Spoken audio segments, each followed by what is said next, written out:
Assalamualaikum warahmatullahi wabarakatuh. Perkenalkan, nama saya Muhammad Ilham Mokolang. Saya di sini akan membacakan atau mempresentasikan hasil pekerjaan saya, yaitu tentang tugas 6.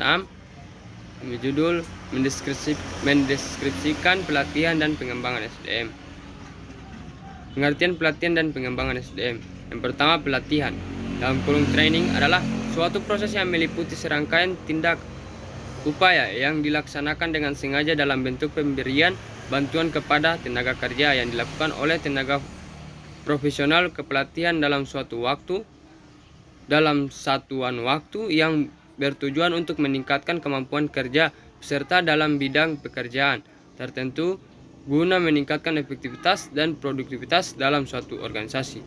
Dalam kurung Malik tahun 2000 halaman 10. Yang kedua, pengembangan. Menurut Handoko tahun 2010 halaman 104, pengembangan development karyawan dimaksud untuk menyiapkan karyawan untuk memegang tanggung jawab pekerjaan di masa yang akan datang.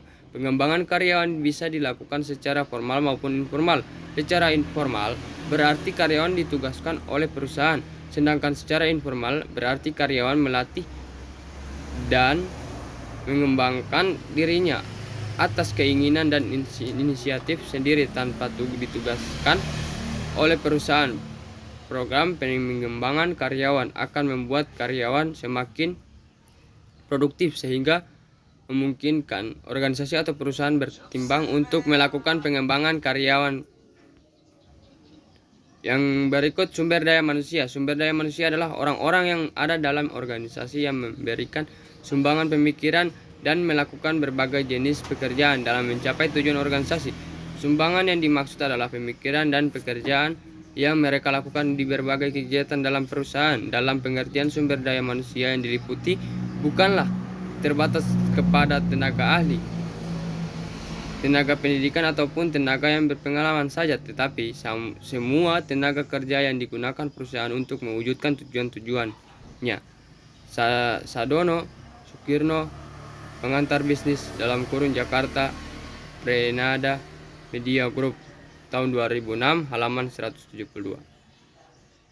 Berikut mengidentifikasi kebutuhan pelatihan dan pengembangan SDM.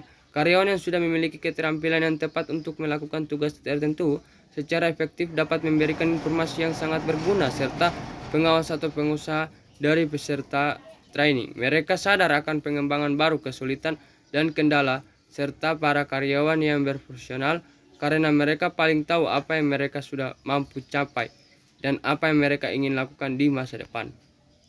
Berikut metode pelatihan dan pengembangan SDM.